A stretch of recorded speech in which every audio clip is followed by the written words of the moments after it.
Hello दोस्तों, नमस्कार। मैं हूं डीके और आप सभी दोस्तों का डीके क्लासेस में स्वागत है। तो ये अपना नया वीडियो है, ठीक है। और इसमें हम बात करने वाले हैं क्लास 10th के बच्चों को कि नहीं, जो भी बच्चा क्लास 10th में है उसके लिए वीडियो है, ठीक है। क्लास 10th सीबीएसई बोर्ड में मैथमेटिक्स पूरा का पूरा ये एनसीईआरटी ही है। तो एनसीईआरटी में जितने भी क्वेश्चंस हैं और वहाँ पर जो भी कॉन्सेप्ट है हम लोग पूरा उसको बात करते चलेंगे। पूरा हर एक टॉपिक, हर एक जो भी कॉन्सेप्ट इसमें दिए गए हैं एनसीईआरटी में, उन सभी कॉन्सेप्ट को भी हम लोग बात करेंगे, ठीक है। तो देखो, ये अपना पहला चैप्टर है, आज ही स्टार्ट हुआ है। तो इसमें मैं थोड़ा सा कुछ बातें कर लेता हूँ, फिर उसके बाद से हम लोग इसको कंटिन्यू करेंगे, ओके। तो देखो, ये फर्स्ट चैप्टर है। फर्स्ट चैप्टर आपको पता होगा कि मैथमेटिक्स का जो पहला चैप्टर है वो कौन सा है? रियल नंबर है, ठीक है। पहला चैप्टर क्या है? रियल नंबर है, ठीक। और हम इसमें यानी जो भी कॉन्सेप्ट है, पहले मैं देखो ये लिखा हुआ है, आपको इस पर नहीं जाना है। इसमें मैं कुछ चीज़ें हाईलाइट करके रखा हूँ, बस वही चीज़ आपको समझा दूंगा। बस आपका काम खत्म, सीधा क्वेश्चन कर लेना है, क्वेश्चंस की प्रैक्टिस कर लेना है, बस इतना ही करना है। क्योंकि इससे देखो, अगर हम अभी बोलें कि 2025 में जो पेपर हुआ था उसमें पूछा था कि रूट फाइव इज, प्रूव करो कि रूट फाइव जो है वो इरेशनल नंबर है, ठीक है। तो ये 3 मार्क्स के क्वेश्चन पूछे गए थे। तो बस हम लोग टू द पॉइंट में ही बात करेंगे, ज़्यादा इधर उधर की बातें नहीं करने वाले हैं। हाँ, थोड़े बहुत कॉन्सेप्ट जो इस पर हैं, कुछ कॉन्सेप्ट को भी क्लियर कर लेंगे, बस इतना ही। और देखो एक चीज़ और है, जो बच्चे देखो क्या है कि पोस्ट में आप जाओगे, डी के क्लासेस में जाओगे। कहाँ पर? डी के क्लासेस में जब आप जाओगे, ठीक है, आप लोगो पहचान लेना डी के क्लासेस का। तो उसमें जाना, पोस्ट में जाओगे तो पोस्ट में बहुत सारे क्विजेज आपको मिल जाएंगे, ठीक है। चैप्टर वाइज यहाँ पर क्या होता है, चैप्टर वाइज जो है आपको क्विजेज मिल जाएंगे, ठीक है। चैप्टर वाइज क्विज वहाँ पर अपलोड किए जा रहे हैं, ठीक।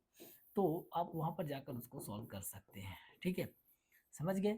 तो जाओ, जो भी चैप्टर उस पर अपलोड किए जा रहे हैं, आप उसको क्या करना भाई, पहले उस चैप्टर को पढ़ना। या जो भी आपके कहीं पर भी चैप्टर पढ़ रहे हैं, तो चैप्टर कंप्लीट करने के बाद आप वहाँ पर आपको टेस्ट मिल जाएगा। आप टेस्ट क्या कर सकते हैं, अपलोड मतलब टेस्ट देख सकते हैं, टेस्ट को अटेम्प्ट कर सकते हैं, ठीक है। चलो, बात आती है मैथ की। तो मैथ्स में हम बात करेंगे। मैथ्स में हम पहले तो हम किसको बताएं, पहले यहाँ पर हम लोग पूरा का पूरा एनसीईआरटी, एनसीईआरटी में जो भी जितना है, ठीक है। मैं एक भी एग्जाम्पल नहीं छोड़ूंगा, एक भी एक्सरसाइज के क्वेश्चंस नहीं छोड़ेंगे, कोई भी चीज़ नहीं, सब कुछ यहाँ पर डिस्कस होगा। हर एक चीज़ डिस्कस करते हुए चलेंगे। तो पूरा आधी अधूरी बात नहीं, बिल्कुल पूरी कंप्लीट टॉपिक, कंप्लीट क्वेश्चंस, हर एक चीज़ का डिस्कशन यहाँ पर किया जाएगा। चलो स्टार्ट करते हैं सेशन, ज़्यादा बात नहीं करते हैं, ओके। तो देखो, पहली बात तो रियल नंबर, यानी फर्स्ट चैप्टर अपना कौन सा है? पहला चैप्टर है रियल नंबर, ठीक है। मतलब रियल नंबर, रियल नंबर में कुछ इंट्रोडक्शन की बात है। तो कुछ रियल नंबर की हम थोड़े से नंबर की अगर बात करें, तो देखो थोड़े से हम नंबर्स की बात करते हैं, ठीक है। अगर हम नंबर्स की बात करते हैं, देखो क्या है, अगर हम नंबर्स की बात करते हैं तो नंबर्स जो है वो कितने टाइप के, अगर ब्रॉडली हम देखें तो दो तरह से हम कैटेगराइज कर सकते हैं। एक तो कॉम्प्लेक्स नंबर हो जाएगा, एक क्या हो जाएगा, कॉम्प्लेक्स नंबर हो जाएगा, और एक क्या हो जाएगा, रियल नंबर हो जाएगा। तो ठीक है, तो कॉम्प्लेक्स नंबर तो हमें पढ़ना नहीं है, कॉम्प्लेक्स नंबर हमारे सिलेबस में है नहीं, हमें रियल नंबर के बारे में पढ़ना है। तो रियल नंबर को भी अगर हम देखें ना, तो दो तरह से हम डिवाइड कर सकते हैं। किस में डिवाइड कर सकते हैं? Rational number. किस में डिवाइड कर सकते हैं? तो rational number, rational number and irrational number, ठीक है। इसके बारे में आप लोग 9th में अच्छे से पढ़े होंगे, ठीक है। इरेशनल नंबर के बारे में, इरेशनल नंबर पूरा ये जो भी टॉपिक मैंने लिखा 9th में आप अच्छे से इसके बारे में पढ़े होंगे, ठीक है। रेशनल नंबर क्या होता है? जो पी बाई क्यू के फॉर्म में होता है। रेशनल नंबर क्या होता है? पी बाई, रेशनल नंबर किसके फॉर्म में होता है? पी बाई क्यू के फॉर्म में होता है, पी बाई क्यू के फॉर्म में होता है। लेकिन एक चीज़ यहाँ पर होता है कि q not equal to zero. देखो पी एंड क्यू जो होता है ना, पी एंड क्यू क्या होता है, ये को प्राइम नंबर होते हैं। पी एंड क्यू क्या होना चाहिए? को प्राइम होना चाहिए, ठीक है। पी एंड क्यू को प्राइम। अब ये को प्राइम क्या होता है? तो अगर हम को प्राइम की बात करते हैं तो देखो, हम इसको उधर को प्राइम को इधर समझा देते हैं।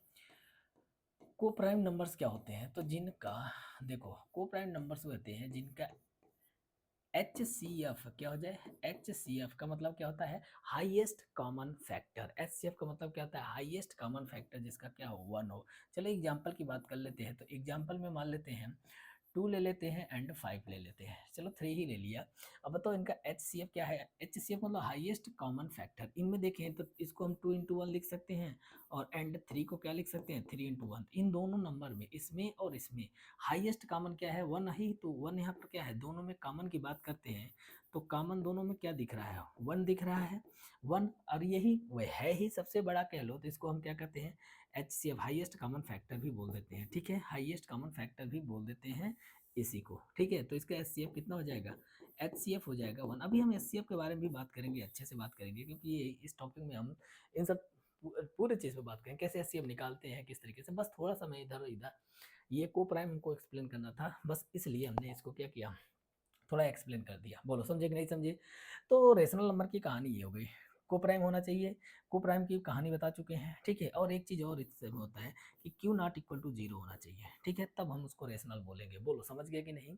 अब इरेशनल का जो फॉर्मेट होता है, इरेशनल में आपको पता होगा कि जो परफेक्ट स्क्वायर नहीं होते हैं, अगर उनका हम रूट ले लें, स्क्वायर रूट ले लें, जो परफेक्ट स्क्वायर नहीं होते हैं अगर उनका हम स्क्वायर रूट ले लें तो वो इरेशनल नंबर कहलाते हैं। ठीक है, अगर परफेक्ट स्क्वायर है, परफेक्ट स्क्वायर कहने का मतलब मान लो 4 है तो 4 से बाहर 2 आ जाता है तो ये इरेशनल नहीं है। बोलो समझ गए कि नहीं?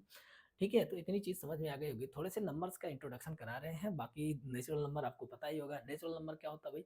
नेचुरल नंबर की अगर हम बात करते हैं तो नेचुरल नंबर जो होता है उसको n से रिप्रेजेंट करते हैं और स्टार्ट कहाँ से होता है? 1 2 3 एंड सो ऑन। ठीक है, इसी तरीके से आपको होल नंबर के बारे में भी पता होगा, 0 से स्टार्ट होता है, 1 2 3 एंड सो ऑन। उसी तरीके से अगर हम बात करें कि इवन ऑड के बारे में पता ही होगा, प्राइम नंबर के बारे में पता होगा। प्राइम नंबर को अगर हम p से रिप्रेजेंट कर ले रहे हैं, चलो पूरा लिख दे रहे हैं। प्राइम नंबर की अगर बात करते हैं, कुछ थोड़ा सा बेसिक चीज़ है, बेसिक चीज़ बस 2-4 मिनट लगेगा समझाने के लिए, ताकि आगे कभी भी यानी कोई भी टर्म्स इनमें से बोला जा रहा है तो आपको डाउट ना हो। ठीक है, इसलिए मैं थोड़ी सी बेसिक चीज़ों को समझा दे रहा हूँ। प्राइम नंबर क्या होता है? देखो, जिसका 2 फैक्टर हो, जिसका मतलब मैक्सिमम 2 फैक्टर हो। ठीक है, मैक्सिमम क्या? 2 फैक्टर हो। ठीक है, अब ऐसे कौन कौन से नंबर है जिनके 2 फैक्टर है? देखो 2 के फैक्टर कितने हो जाएंगे? 2 के अगर देखें तो 1 एंड 2 दो फैक्टर है। ठीक है, 3 की बात करते हैं तो देखो 1 है, 3 है। फैक्टर का मतलब हुआ कि बताओ 2 कौन कौन से नंबर से कट रहा है? कि 2 1 से कट रहा है, हाँ कट रहा है। 2 3 से कट रहा है तो इसके ये फैक्टर हो जाएंगे। उसी तरीके से अगर देखें 5 की बात करते हैं तो 5 1 से कटता है और खुद उस नंबर से, अपने नंबर से कटता है। यानी अगर इसका हम डेफिनेशन देखें तो प्राइम नंबर की बात अगर करें, प्राइम नंबर, तो प्राइम नंबर मतलब एक तो 1 से कटना चाहिए और खुद अपने आप से कटना चाहिए, बस। इसके अलावा इसका और कोई फैक्टर नहीं होना चाहिए। ऐसे नंबर को हम क्या बोलते हैं? प्राइम नंबर बोलते हैं। बोलो समझ में आया कि नहीं? ठीक है, अब हम थोड़े से बात कर लेते हैं प्राइम नंबर से। कुछ जो बेसिक टर्म्स इसमें मिलेंगे, जहाँ बार बार मिलेंगे। ठीक है, ऐसे टर्म्स को हम क्या कर ले रहे हैं, पहले ही समझ ले रहे हैं, ताकि क्वेश्चन सॉल्व करते समय आपको कोई दिक्कत ना आए। बोलो ठीक है। प्राइम नंबर के बाद आता है कंपोजिट नंबर, आ जाएगा। क्या आ जाएगा? Composite number. ठीक है, तो कंपोजिट नंबर क्या होता है? अगर हम कंपोजिट नंबर की बात करते हैं तो कंपोजिट नंबर में इसके क्या होते हैं? ये ऐसे नंबर होते हैं जिसके फैक्टर मोर देन 2 फैक्टर होते हैं। मतलब इसको हम क्या लिख सकते हैं? Have more than 2 factor, have then more than 2 factors. ठीक है, फैक्टर आपको समझ में आ गया होगा कि फैक्टर्स क्या होता है। ठीक है, हैव मोर देन 2 फैक्टर्स यानी 2 से अधिक जिसके फैक्टर होते हैं वो कैसे नंबर कहलाते हैं? वो कंपोजिट नंबर कहलाते हैं।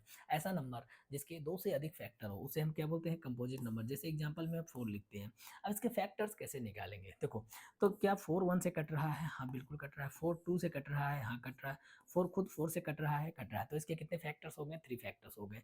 इसी तरीके से थोड़ा एक और कोई बड़ा नंबर ले लेते हैं, चलो 20 ले लेते हैं। ठीक है, 21 से कट रहा है? बिल्कुल कट रहा है। 22 से कट रहा है? हाँ। 4 से कट रहा है? यस, 4 के टेबल में आता है। जी हाँ बिल्कुल। 5 के टेबल में आता है? बिल्कुल। उसके बाद से 10 के टेबल में आता है, उसके बाद से खुद 20 से कटता है। यानी अगर हम देखें 20 के, तो 20 के टोटल कितने फैक्टर्स हैं? टोटल कितने फैक्टर्स हैं?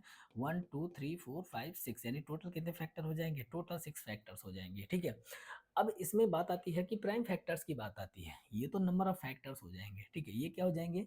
ये हो जाएंगे नंबर ऑफ फैक्टर्स। लेकिन अगर देखो, ये अगर 2 क्वेश्चन यहाँ से बनेगा, चलो उसको समझा देते हैं थोड़ा सा और। यहाँ से 2 क्वेश्चन बनेगा, कौन कौन सा बनेगा? देखो, यहाँ से 2 क्वेश्चन बनेगा। एक तो बनेगा टोटल फैक्टर्स। क्या बनेगा? टोटल फैक्टर्स बनेगा। जब आपसे टोटल फैक्टर्स पूछेगा, ठीक है, तो टोटल फैक्टर्स कितना हो जाएगा? 1 2 3 4 5 6, तो टोटल फैक्टर 6 हो जाएगा। और मान लो आपसे पूछे कि टोटल प्राइम फैक्टर्स, क्या पूछे? टोटल प्राइम फैक्टर्स, क्या बोलेगा? टोटल प्राइम फैक्टर्स की अगर आपसे बात करेगा तो क्या हो जाएगा? तो सिर्फ प्राइम नंबर को ही लिखेंगे। देखो 2 प्राइम है, जी हाँ बिल्कुल 2 प्राइम है। उसका से कौन सा प्राइम है, 5 प्राइम है तो 5 प्राइम है, और कोई प्राइम नंबर है नहीं है, तो टोटल प्राइम फैक्टर की बात करेंगे ना तो ये हो जाएगा 2 एंड 5 हो जाएगा। ठीक है, बोलो इसी तरीके से और भी क्वेश्चंस पूछे जा सकते हैं, इवन फैक्टर, ऑड फैक्टर, ठीक है, हाँ, कंपोजिट फैक्टर्स, कुछ भी बता पूछ सकते हैं भाई। डिटेल आपको पता होना चाहिए, क्वेश्चन बनाने वाले तो कुछ भी बना सकते हैं। ठीक है, तो यहाँ तक चीज़ें आपको समझ में आ गई होंगी। चलो ठीक है, ऐसे रिलेटेड नंबर से रिलेटेड थोड़ी बहुत कुछ इन्फॉर्मेशन, बेसिक इन्फॉर्मेशन थी, जिसको थोड़ा पहले ही मैंने बता दिया ताकि चैप्टर्स के यानी जब क्वेश्चंस के समय आपको कोई दिक्कत ना हो। ठीक है, चलो अब हम बात करते हैं हम्म, अब हम बात करते हैं थोड़ा सा जो चैप्टर में है क्या क्या है भाई। ये तो अभी वैसे ही प्रीवियस क्लासेस की बात है, रिवीजन की बात है, एक तरीके से समझो रिवीजन चल रहा था पुराने क्लास में, 9th 8th 9th में जो भी पढ़े थे उसमें का। ठीक है, अब हम बात कर रहे हैं कौन सी, तो देखो अब हम बात कर रहे हैं क्लास 10th में क्या क्या दिया है। तो आपको एक चीज़ यहाँ पर दिख रहा होगा, यूक्लिड डिवीजन एल्गोरिथम। ठीक है, तो यूक्लिड डिवीजन एल्गोरिथम कुछ है नहीं, ये लॉन्ग डिवीजन मेथड होता है। ठीक है, जिसको हमें पढ़ना नहीं है, क्या है ये, लॉन्ग डिवीजन मेथड होता है। ठीक है, अरे भाई डिवाइड करते हो ना, जो डिवाइड किए थे किसी भी नंबर को डिवाइड करने के लिए कुछ इस तरीके से डिवाइड करते हो, ए बी, ठीक है, कुछ भी आता है इधर रिमाइंडर, तो इसी को हम यूक्लिड कहते हैं। एक खतरनाक सा नाम दे दिए हैं बस, और कुछ है नहीं इसमें। ठीक है, इसके बारे में हमें ज़्यादा कुछ जानना नहीं है। ओके, चलो नेक्स्ट अगर हम बात करते हैं तो देखते हैं यहाँ पर है the fundamental theorem of arithmetics. Next क्या है, the fundamental theorem of arithmetics. ठीक है, इसके बारे में थोड़ा सा हम डिटेल में बात करेंगे कि the fundamental theorem of arithmetics है क्या। ठीक है, तो देखो the fundamental theorem of arithmetics ये कहता है कि कोई भी नंबर, कोई भी कंपोजिट नंबर, कोई भी कंपोजिट नंबर, क्या है कंपोजिट नंबर, कोई भी एक एग्जांपल में ले लो, जैसे मान लो हमने 20 को ही ले लिया। ठीक है, तो इसका जब हम फैक्टर करेंगे, ठीक है, फैक्टर करेंगे तो इसका हम प्राइम फैक्टर कैसे लिखेंगे। फैक्टर करने के लिए इसको प्राइम फैक्टर को प्रोडक्ट फॉर्म में लिखने के लिए हमें क्या करना रहता है, नंबर को 2 से डिवाइड करेंगे तो क्या बचेगा 10 हो जाएगा, फिर 2 से इसको डिवाइड करेंगे 5 हो जाएगा, और फिर 5 को डिवाइड करेंगे 1 हो जाएगा। तो इस 20 का जो प्राइम फैक्टराइजेशन होगा, 20 का प्राइम फैक्टराइजेशन होगा वो क्या हो जाएगा, 2 × 2 × 5 हो जाएगा। ठीक है, इसको लिखने का एक और तरीका है, क्या तरीका है कि जो पावर जो यहाँ पर रिपीट हो रहे हैं, जो नंबर रिपीट हो रहे हैं, अब देखो भाई मल्टीप्लाई में है ना, बेस सेम है तो पावर क्या हो जाएगा, ऐड हो जाता है ×5। ठीक है, तो इस तरीके से हम इसको लिख सकते हैं इसके प्राइम फैक्टर के प्रोडक्ट के फॉर्म में। बोलो समझ गया कि नहीं।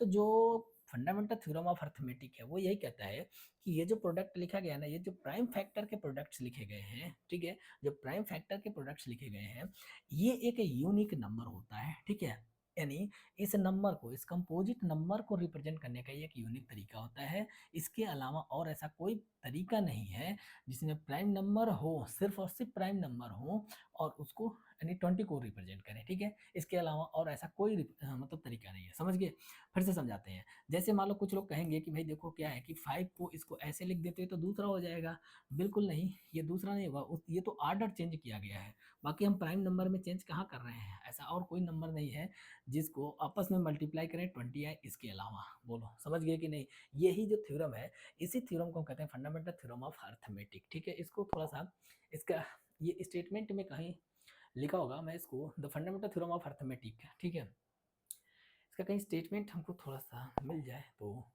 थ्योरम का स्टेटमेंट तो कहीं ना कहीं होगा ही। चलो आगे देखते हैं, मिल जाएगा, हाँ देखो मिल गया। ठीक है, यहाँ पर देखो स्टेटमेंट क्या है थ्योरम का, देखो कह रहा है कि एवरी कंपोजिट, थोड़ा सा बड़ा कर दें, थोड़ा सा हम इसको बड़ा कर लेते हैं। देखो क्या कह रहा है, फंडामेंटल थ्योरम ऑफ अर्थमेटिक जो है ये कहता है कि भाई देखो एवरी, क्या कहता है कि every composite number can be expressed, मतलब factorised as a product of primes and this factorisation is unique. ठीक है, ये फैक्टराइजेशन कैसा है, ये एक यूनिक नंबर होता है अपार्ट फ्रॉम ऑर्डर। एक और चीज लिखा है कि ऑर्डर के अलावा, in which the prime factors occur. देखो कहने का मतलब ये हुआ कि 20 को मैंने दिखाया था, इसको इसके प्राइम फैक्टर में कैसे लिख सकते हैं, 2 to the power 2 × 5 लिख सकते हैं। ठीक है, और इसका अगर अगर ऑर्डर चेंज करें, ऑर्डर चेंज करने का मतलब क्या हो जाएगा, ऑर्डर मतलब मैम इसको 5 × 2 to the power 2 लिख लें, ये इसका सेकेंड ऑर्डर हो गया। या तो इसको ऐसे भी कर सकते हो 5 × 2 और इसके पहले 2 लगा दो, तो ये इसके ऑर्डर चेंज हुए हैं। ठीक है, यानी ये इस तरीके से नहीं, ये दोनों यही एक ही बात को रिप्रेजेंट कर रहा है, ठीक है। तो इसको अलग से ऐसे लिखने की ज़रूरत नहीं है, मतलब हमें आर्डर में नहीं चेंज करना है, ठीक है। बस इसके अलावा इन नंबर्स के अलावा ऐसा और कोई प्राइम नंबर हमको बता दो अगर है तो, जिसका मल्टीप्लाई करने पर 20 मिले। बताओ ऐसा कोई नंबर है, सोच कर बताओ ऐसा क्या कोई नंबर है जिनका प्रोडक्ट हमें 20 मिले लेकिन ये नंबर उसमें ना होने चाहिए। इसके अलावा कोई बात नहीं, टू टू यूज कर सकते हो, 5 यूज कर सकते हो, कोई दिक्कत नहीं, यूज करो। बस क्या है कि टू को जो यहाँ लिखा है वैसा ही नहीं होना चाहिए।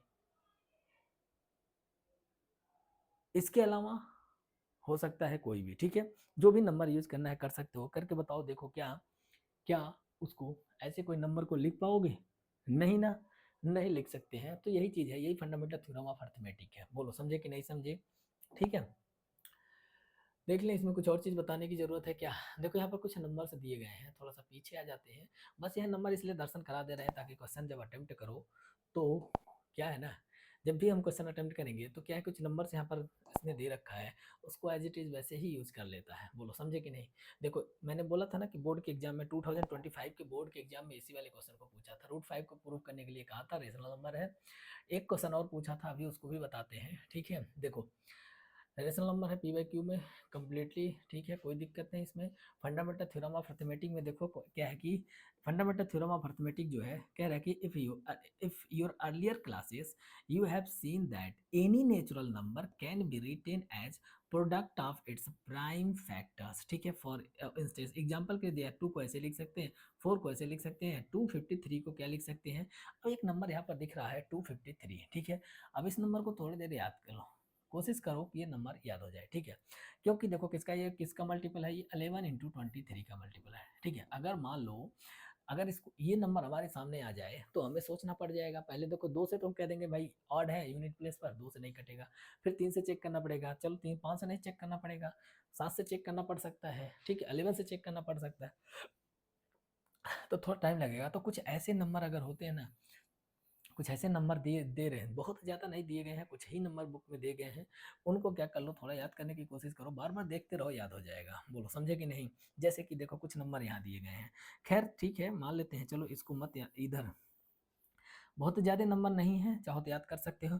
अच्छा जो देखो वो छोटे नंबर से कट जा रहे हैं ना, उसको याद करने की ज़रूरत नहीं है, ठीक है। जैसे 3 से कट जा रहा है, उसके बाद इधर मल्टीप्लाई है, ठीक, तो इसको याद करने की ज़रूरत नहीं है। और वैसे कर सकते हो, कुछ बहुत बड़ा नंबर नहीं है, ठीक है। देखो जैसे ये 2 से इससे कट जा रहा है, खैर 2 3 से कट जा रहा है, तो हम सोच लेंगे, तुरंत सोच लेंगे 2 से कटेगा, 3 से कटेगा, फिर 7 से चेक करने के लिए ऊपर अगर जो चीज़ इधर याद किए रहोगे इधर, तो ऊपर ईजी हो जाएगा, यानी कैलकुलेशन ईजी हो जाएगा। कहने का मतलब ये है कि ज़्यादा सोचना नहीं पड़ेगा, टाइम बचेगा।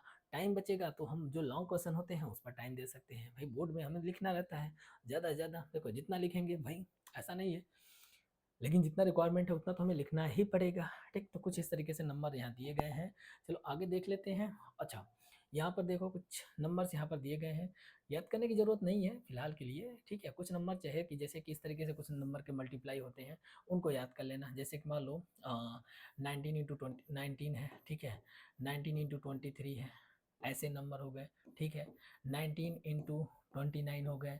कुछ ऐसे नंबर्स का जो मल्टीप्लाई है तो चाहो तो याद कर सकते हो, ठीक है। जैसे मान लो 29 × 31 है, ठीक। क्योंकि अगर इनका मल्टीपल देखो ऐसे दिख रहा है, इजी दिख रहा है, जब इसका मल्टीपल दे रखा है ना, दे देगा, जैसे मान लो कितना हो जाएगा, 9 हो जाएगा, 2 कैरी हो जाएगा, और 30 60 90 में से 3 करो 87, 87 3 ऐड कर दो 90, ठीक है। देखो इस तरीके से कुछ अजीब से नंबर आ जाएंगे तो फिर थोड़ा सा कन्फ्यूजन हो जाएगा कि भाई इसको कैसे सोचे, ये तो नहीं गड़बड़ हो जाएगा मल्टीप्लाई। देखो 9 × 9 हो जाएगा, और इसका क्या जगह है, 9 × 3 27 कैरी हो जाएगा, और 2 1 कम 2 9 हो जाएगा, ठीक है, 2 कैरी, 2 3 6 2 8, ठीक है। तो देखो इस तरीके से जब नंबर आएगा ना तो हम सोच नहीं पाएंगे कि ये किसका, यहाँ क्या है, यानी कौन से नंबर से ये कटेगा, सोचने में दिक्कत हो जाएगी कि ये कौन से नंबर से कटेगा, ठीक है। हाँ, तो ऐसे ही कुछ नंबर मल्टीप्लाई करके घर पे थोड़ी सी प्रैक्टिस कर लेना है, ताकि एक बार देखे रहोगे ना इस तरीके का नंबर, तो दिमाग तुरंत क्लिक कर जाएगा उस पर कि अच्छा हाँ ऐसे सोचना है, ठीक है। जैसे और भी नंबर लिखे जा सकते हैं, मान लो ऐसे कुछ नंबर लिख दिया जाए 19 इंटू 23 इंटू 29, ठीक है। ऐसे कुछ अजीब अजीब से नंबर है, मल्टीप्लाई कर करके इसको क्या कर लेना, थोड़ा याद करने की कोशिश करना, याद किए रहोगे तो जब भी इस तरीके से क्वेश्चन आएंगे, ठीक है, तो थोड़ा दिमाग वहाँ पर काम करेगा। बोलो समझ गए कि नहीं। चलो आगे बात करते हैं। नेक्स्ट अगर हम देखें तो देखो आगे क्या है, उसके बाद से सीधा आ जाते हैं एग्जाम्पल पर। अगर यहाँ पर एक चीज़ दे रखा है कि इन जनरल क्या दे रखा है अभी, हाँ एक चीज़ प्रूव करने के लिए कुछ दिया है क्या, नहीं दिया, चलो ठीक है। सीधा आ जाते हैं क्वेश्चन पर एग्जाम्पल के, इसी के थ्रू हम इस पूरे चैप्टर के कॉन्सेप्ट को समझते चलेंगे, ठीक है। अब देखो इसमें क्या कह रहा है कि कंसीडर द नंबर, बाकी देखो थोड़े बहुत बेसिक थ्योरी थी जो मैंने बता दिया है, और बाकी जो बचे हुए हैं हम क्वेश्चन जब अटेम्प्ट करेंगे तो उसी के साथ बात करते चलेंगे, ठीक है। जैसे देखो सबसे पहले हमें यहाँ पर एक क्वेश्चन दे रखा है, क्या दिया एग्जाम्पल में कि consider the number 4 to the power n where n is a natural number, check whether there is any value of n for which 4 to the power n end with the digit 0, ठीक है। अब इसमें कह रहा है कि ऐसा number ढूंढ के बताओ, n की ऐसी वैल्यू ढूंढ के बताओ, चेक करो कि क्या n की ऐसी कोई वैल्यू हो सकती है जिसमें अगर हम इसमें n उसकी n की वैल्यू रखें तो इसके यूनिट प्लेस पर क्या है, यूनिट प्लेस पर 1 आए। फिर से समझाते हैं, जैसे मान लो एक नंबर हमने लिखा मान लो 25, ठीक है। अगर हम इसको 2 से मल्टीप्लाई करेंगे तो कितना हो जाएगा, 50 हो जाएगा। इस नंबर को 2 से मल्टीप्लाई करेंगे तो क्या हो जाएगा, 50 हो जाएगा। बोलो समझे कि नहीं। इसका मतलब देखो इसके यूनिट प्लेस पर कितना है, ये है यूनिट प्लेस, यूनिट प्लेस पर जीरो है कि नहीं है, यूनिट प्लेस पर जीरो है, तो इसका मतलब ये हुआ कि ये नंबर जो 50 है ये एंड विथ जीरो है, ठीक है। यानी इसके यूनिट प्लेस पर क्या है, जीरो है। तो हमें ऐसे ही नंबर सोचना है कि ये 4 टू द पावर एन के बारे में हमें सोचना है, एन की वैल्यू सोचना है कि क्या एन की ऐसी कोई वैल्यू पॉसिबल है जिसको रखने पर कोई भी मान लो इधर नंबर आ रहा है लेकिन यूनिट प्लेस पर जीरो आए, ऐसा कोई नंबर पॉसिबल है, ऐसा कोई नंबर पॉसिबल नहीं है, ठीक है। ऐसा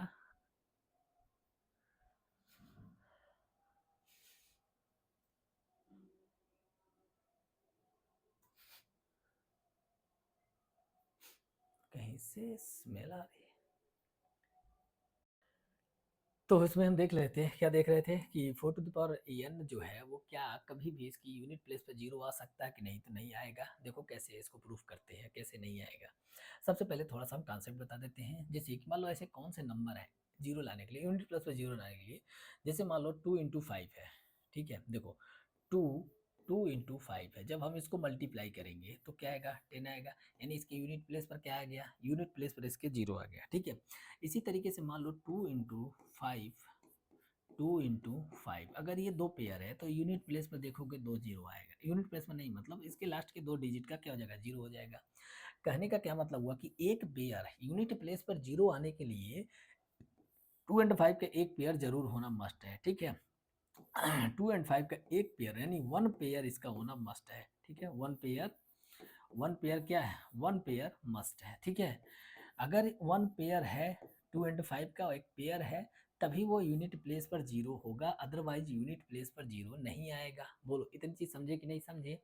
तो बस इसमें हम चेक कर लेते हैं कि इसमें क्या ऐसा कोई 2 एंड 5 का कुछ पेयर बन रहा है कि नहीं बन रहा है। तो इसका सोल्यूशन में अगर हम देखेंगे तो देखो 4 टू द पावर एन को हम फैक्टराइज करेंगे, सॉल्व करेंगे, तो देखो 4 को सॉल्व करेंगे तो 2 टू द पावर 2 हो जाएगा, whole to the power n हो जाएगा। फिर इसको आगे सॉल्व करेंगे तो 2 टू द पावर 2n हो जाएगा, ठीक है।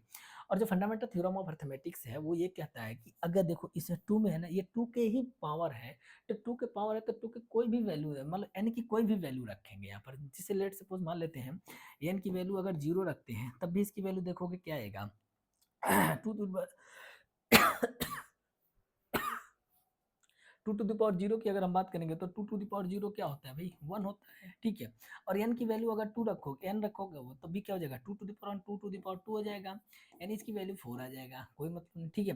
n का मान लो कुछ भी रख लो, 4 रख लो, कोई भी वैल्यू सोच लो, n की ऐसी कोई वैल्यू नहीं आएगी। देखो इसमें क्या 5 का ये जो नंबर यहाँ पर दिया गया 4 टू द पावर n जो नंबर है, क्या ये 5 का मल्टीपल है, ठीक है। क्या ये नंबर मल्टीपल ऑफ 5 है, तो हम कह देंगे कि 4 to the power n is not a multiple of 4 to the power n is not a multiple of 5, ठीक है, ये यानी 5 का मल्टीपल नहीं है, तो ये कभी भी इसका यूनिट प्लेस पर क्या नहीं आएगा, कभी भी यूनिट प्लेस पर 0 नहीं आएगा। ठीक है, थोड़ा सा यहाँ पर सोल्यूशन लिख रखा गया है, आप इसको देख लेना। ठीक है, कैसे स्टेटमेंट लिखेंगे इजीली आपको यहाँ से समझ में आ जाएगा। बोलो समझे कि नहीं समझे?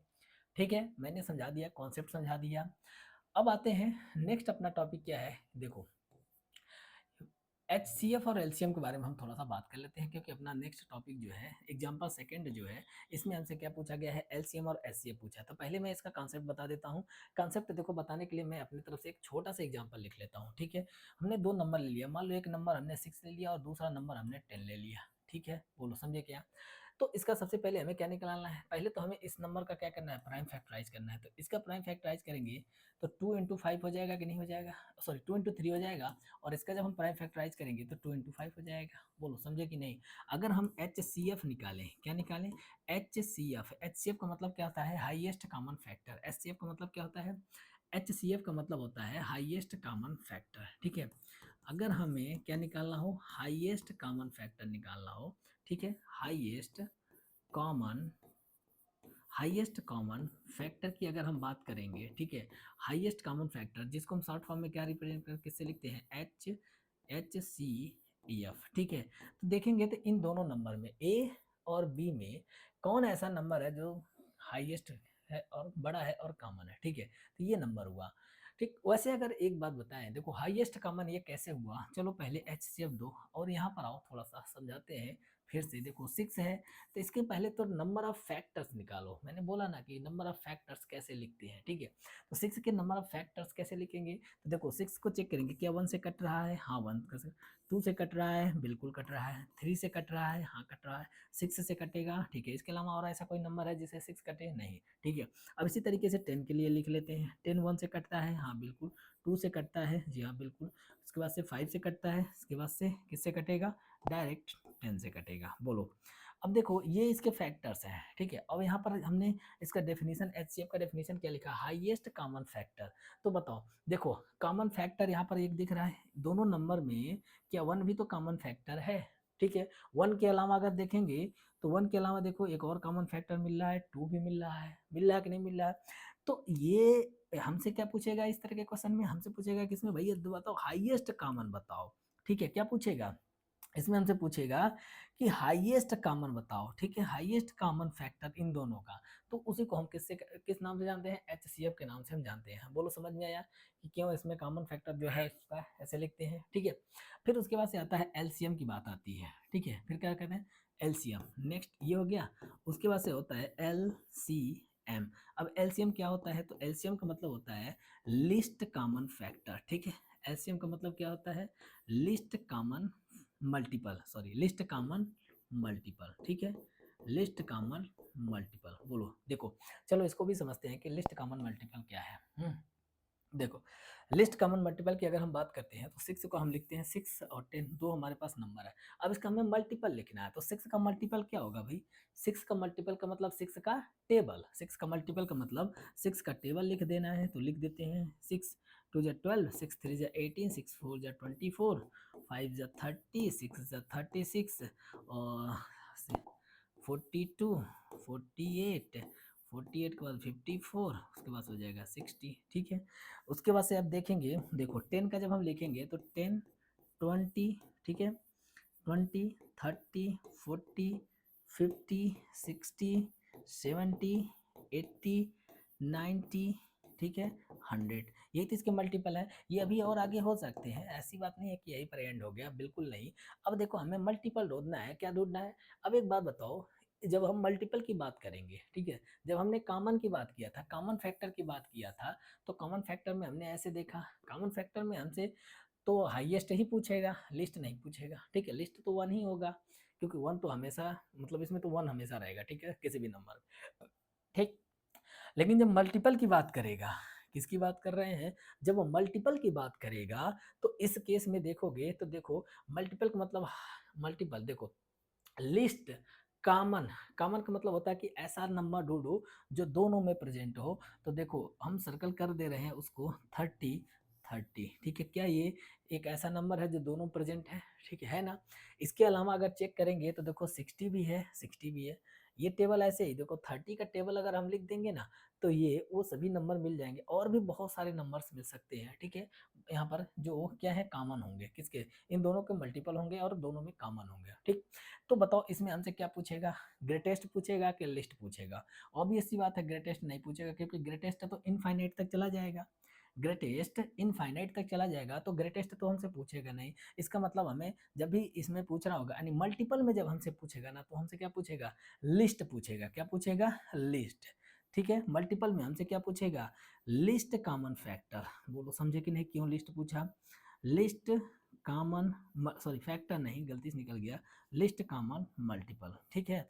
तो जब भी हमें मल्टीपल पूछेगा तो लिस्ट पूछेगा, और फैक्टर्स पूछेगा तो हाईएस्ट कॉमन फैक्टर पूछेगा। क्यों, क्यों एलसीएम और एचसीएफ पूरी तरीके से, मतलब देखो एलसीएम के लिए क्या है और एचसीएफ के लिए, तो सब अच्छे से क्लियर हो गया होगा आई थिंक, ठीक है। बोलो समझे कि नहीं।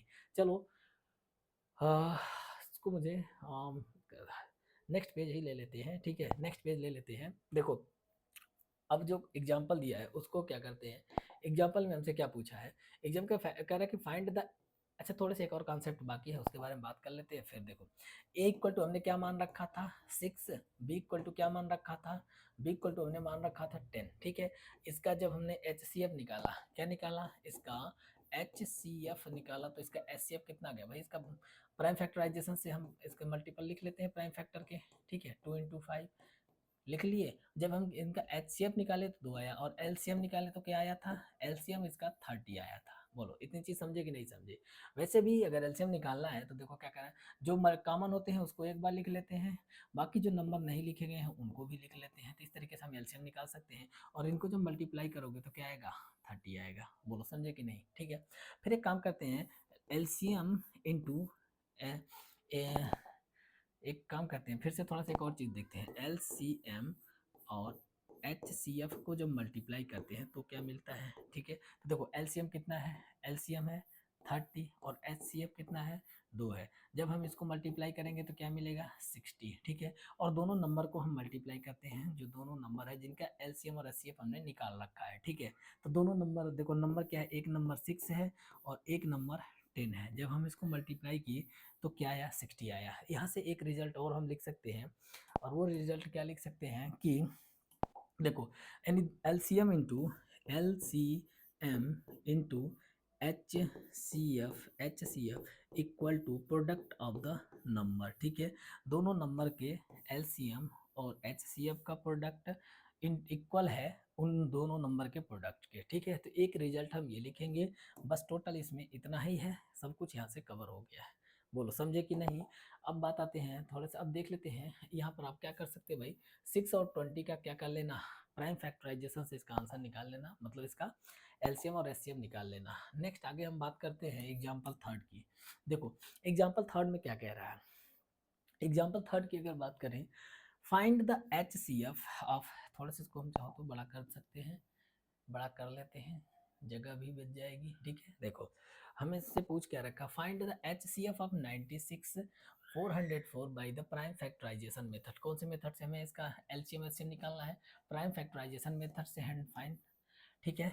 एलसीएम भी फाइंड करना है, ठीक है। देखो तो सबसे पहले हम 96 का प्राइम फैक्टराइजेशन करते हैं। तो देखो भाई जिसको दिक्कत होगी ना प्राइम फैक्टराइजेशन निकालने में तो वो ऐसे कर लेगा, क्या कर लेगा, पहले प्रीवियस क्लास में बहुत ऐसा काम किए होंगे। तो देखो इसको 2 4 जा 2 8 जा, फिर 2 से इसको कट करेंगे तो क्या हो जाएगा 2 2 जा 2 4 जा, फिर 2 से कट करेंगे 12 टाइम्स में, फिर 2 से कट करेंगे 6, फिर 2 से कट करेंगे 3 और 3 से कट करेंगे 1, ठीक है। इसी तरीके से किसका निकाल लेना है, 404 का भी निकाल लेना है। बोलो समझे क्या, 404 को 2 से कट करेंगे तो कितना हो जाएगा 202, फिर इसको कट करेंगे तो 101 आएगा। और 101 क्या है, एक प्राइम नंबर है, ध्यान देना, ठीक है। 101 इज अ प्राइम नंबर।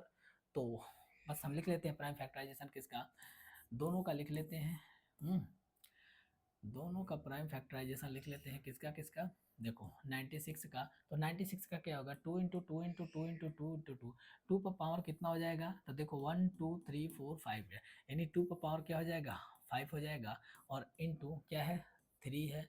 उसी तरीके से अगर हम 404 की बात करें, देखो 404 की बात करें तो इसमें क्या हो जाएगा, 2 टू दी पावर 2 हो जाएगा और इनटू क्या हो जाएगा 101, क्योंकि 101 इज ए प्राइम नंबर। बोलो समझे क्या, 101 एक प्राइम नंबर है, ठीक है। अब हमें इसका क्या करना है, हमें HCF निकालना है, मतलब हाईएस्ट कॉमन फैक्टर निकालना है। तो कैसे क्या करेंगे, तो देखो जब भी HCF निकालना होगा तो इन दोनों में, इन दोनों नंबर में हम चेक करेंगे कि कॉमन कौन सा है। दोनों नंबर में अगर हम देखें, दोनों नंबर में देखें तो 2 कॉमन है, ठीक है। एक पे पावर 2 है और एक पे पावर 5 है, एक पे पावर 2 है और एक पे पावर 5 है, तो हम क्या करेंगे भाई, कौन सा नंबर लिखेंगे, तो जब HCF लिखोगे ना तो जो छोटा पावर वाला है उसको लिख लेना, ठीक है, समझ गए। और अगर कोई कॉमन है तो लिखेंगे, नहीं तो हम इसको छोड़ देंगे, तो इसका 4 क्या हो जाएगा, हाईएस्ट कॉमन फैक्टर हो जाएगा, ठीक है। और एलसीएम की अगर हम बात करते हैं तो एलसीएम क्या हो जाएगा, एलसीएम, तो इन दोनों में जो कॉमन नंबर है, जो कॉमन नंबर है इन दोनों में जो सबसे बड़ा पावर वाला है उसको लिख लेंगे, 2 टू द पावर 5, और बाकी जो बच रहे हैं, 3 बच रहा है, 3 को लिख लेंगे, और 101 बच रहा है, एक 101 बच रहा है, इसको लिख लेंगे। इनको मल्टीप्लाई कर देंगे तो कितना हो जाएगा 32, और इंटू में क्या हो जाएगा 3 इक्वल टू, सॉरी इंटू 101, ठीक है। उसको मल्टीप्लाई करेंगे तो कितना हो जाएगा 96 हो जाएगा इंटू 101। एक चीज़ और यहाँ पर ध्यान देना, कैलकुलेशन में जब भी कोई ऐसा डिजिट आए, जब भी कोई इस तरीके से नंबर आए 23, ठीक है, जब भी कोई ऐसा डिजिट आए 46, ठीक है, कोई भी नंबर आए रिपीट हो, दो डिजिट उसका क्या हो जाए, रिपीट कर जाए। देखो 2 डिजिट क्या हो रहा है, रिपीट कर रहा है, 2 डिजिट रिपीट कर रहा है, ठीक है। तो जब भी कुछ ऐसा नंबर आए तो इसका मतलब जानते हो किसका मल्टीपल होता है, ये 23 इंटू 101 का मल्टीपल है। मतलब ये हुआ कि 101 में किसी भी नंबर से मल्टीप्लाई करोगे तो रिपीट हो जाएगा, उसके 2 डिजिट क्या हो जाएंगे, रिपीट हो जाएंगे। अगर सिंगल डिजिट से मल्टीप्लाई करोगे तो इस तरीके से मिलेगा, सिंगल डिजिट से मल्टीप्लाई करोगे तो मिलेगा इस तरीके से। देखो 2 से मल्टीप्लाई करेंगे, 2 से मल्टीप्लाई करेंगे तो ऐसा मिल गया, 4 से मल्टीप्लाई करें तो ऐसा मिल गया। बोलो समझे कि नहीं, सिंगल डिजिट से मल्टीप्लाई करने पर और अगर डबल डिजिट से मल्टीप्लाई करेंगे तो हमको इस तरीके से नंबर मिलेगा, ठीक है। इसी तरीके से अगर हम इसको लिखें तो देखो 46 इंटू क्या हो जाएगा 101 हो जाएगा, और इसी तरीके से इसको देखें तो 57 इंटू 101, ठीक है। तो इस तरीके से कुछ चीज़ें हैं, याद रहती है तो क्या है कि कैलकुलेशन में थोड़ा कैलकुलेशन हमारा फास्ट हो सकता है, ठीक है। ये बेसिक चीज़ें याद कर लेते हैं तो कुछ लोग कहेंगे नहीं याद करेंगे तो कोई दिक्कत नहीं है, नहीं याद करने से क्वेश्चन बिल्कुल नहीं रुकेंगे, क्वेश्चन लग जाएंगे, लेकिन याद करने से थोड़ी स्पीड बढ़ जाएगी, बस और कुछ नहीं है। कहीं लॉन्ग क्वेश्चन में, कहीं मतलब किसी क्वेश्चन में ज़्यादा टाइम लग रहा है तो वहाँ पर आपको फायदा हो सकता है, बाकी अगर ऐसा कहीं नहीं हुआ तो कोई दिक्कत नहीं, ठीक है।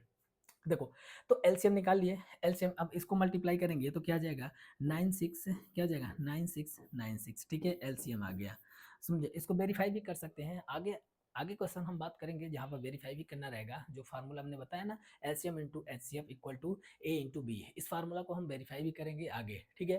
फिलहाल अभी यहाँ पर हम बस इतनी ही बात करते हैं, ठीक है। तो देखो इसमें क्या है कि नेक्स्ट क्वेश्चन की बात करते हैं, एग्जाम्पल 4, ठीक। एग्जाम्पल 4 क्या कह रहा है, फाइंड, एग्जाम्पल 4 की अगर हम बात करते हैं तो देखो क्या कह रहा है, एग्जाम्पल 4 कह रहा है फाइंड, एग्जाम्पल 4 कह रहा है कि find the HCF and LCM of 670 ठीक है। इसका हमें और कौन से मेथड से करना है भाई, प्राइम फैक्टराइजेशन मेथड से इसको सॉल्व करना है। तो सोल्यूशन स्टार्ट कर देंगे, तो देखो 6 है, 12 है, 6 12 उसका से हो जाएगा 120, 6 12 100, ठीक है। तो देखो 6 को तो लिखना इजी है, 2 इंटू 3 लिख लेंगे, इसमें कोई दिक्कत नहीं है। 12 को भी लिख लेंगे 2 इंटू 2 इंटू 3, ठीक है। 120 को मान लो नहीं लिख पा रहे हो तो कोई दिक्कत नहीं, 120 को ऐसे लिख लेना, ठीक है। वैसे भी रफ वर्क में दिखा दोगे तो कोई दिक्कत नहीं है। 60 हो जाएगा, फिर 2 से इसको कट करेंगे तो कितना हो जाएगा 30 हो जाएगा, फिर 2 से कट करेंगे कितना हो जाएगा 15, फिर 3 से कट करेंगे तो 5, और 5 से कट करेंगे 1। तो हम किसको यानी 20 को क्या लिख सकते हैं, देखो 1 2 3 यानी 2 टू द पावर कितना हो जाएगा 3 हो जाएगा, ठीक है, इंटू 3 इंटू 5, ठीक है। जब आपको एलसीएम एचसीएफ निकालना हो, क्या निकालना हो HCF, देखो कभी कभी हमें HCF लिखने के लिए इस नंबर को भी इस तरीके से लिख लेते हैं, तो चाहो तो ऐसे लिख सकते हो और चाहो तो मत लिखना, कोई दिक्कत नहीं है, ठीक है। HCF अब जो नंबर होते हैं ना उस नंबर को भी हम यहाँ पर ऐसे कामा दे दे के लिख सकते हैं, ठीक है। अब देखो क्या करना है, जब HCF निकालना तो कॉमन नंबर को ढूंढेंगे सबसे पहले। यहाँ कॉमन दिख रहा है, यहाँ कॉमन दिख रहा है, और एक कॉमन ये दिख रहा है, ठीक है, हाँ 3 भी दिख रहा है, 2 भी दिख रहा है। अब बात आती है कि 3 पे पावर 1 है, 3 पे पावर 1 है और सॉरी 2 पे पावर 1 है, 2 पे पावर 1 है और 2 पे पावर 3 है, ठीक है। तो 2 इनको हम इनमें से किसको लिखेंगे? तो देखो जब एचसीएफ निकालेंगे, जो सबसे कम पावर वाला होगा उसको लिखेंगे 2 टू द पावर 1 वाला। बोलो समझे क्या? 3 टू द पावर देखेंगे तो सब में 3 पावर 1 है, 1 है, 1 है, तो इसको एक बार लिख लेंगे। बोलो समझे? तो एच सी एफ क्या हो जाएगा? एच सी एफ हो जाएगा 6। हाईएस्ट कॉमन फैक्टर क्या हो जाएगा? हाईएस्ट कॉमन फैक्टर हो जाएगा 6। और अगर एलसीएम की बात करते हैं, देखो एलसीएम की बात करते हैं तब क्या करेंगे? तो देखो दोनों में जो कॉमन है, ठीक है, जो कॉमन है, कॉमन इधर दिख रहा है 2 2 2 कॉमन दिख रहा है, ठीक है। तो 2 में जो हाईएस्ट पावर है 2 टू द पावर 3 इसको लिख लेंगे, ठीक है। 3 तीनों में दिख रहा है उसको भी एक बार लिख लेंगे। फिर उसके बाद से जो नहीं लिखे हैं, क्या नहीं लिखे हैं? 5 नहीं लिखे हैं, इसको भी लिख लेंगे। तो ये क्या हो जाएगा? देखो 2 टू द पावर 3 8, 8 3 जा 24। वैसे भी एक बात बताएं, इस तरीके से मल्टीप्लाई नहीं करते हैं, ठीक है। लिख लेते हैं, देखो यहाँ लिख लेंगे 8 इंटू 3 इंटू 5, ठीक है। डायरेक्ट इससे मल्टीप्लाई करके इससे मत मल्टीप्लाई करो, पहले इससे मल्टीप्लाई कर लो तो कितना हो जाएगा? 40 हो जाएगा। और 40 देखो 4 गुणे 3 कितना होता है? 12, 120, ठीक है। तो एलसीएम क्या आ जाएगा? एलसीएम की अगर हम बात करें तो एलसीएम हो जाएगा 120, ठीक है। बोलो समझे कि नहीं? ठीक है। तो इस तरीके से हम किसी भी नंबर का एलसीएम एचसीएफ निकाल सकते हैं, वेरीफाई भी कर सकते हैं। चाहो तो इस नंबर को वेरीफाई भी कर सकते हो, कोई दिक्कत नहीं है। आगे हम वेरीफाई करेंगे, अभी फिलहाल के लिए इसको ऐसे ही रखते हैं। देखते हैं आगे नेक्स्ट क्वेश्चन क्या है। आ जाओ एक्सरसाइज में। पहला हम एक्सरसाइज की बात करते हैं, तो चलो एक काम कर लेते हैं। एक्सरसाइज की बात है, देखो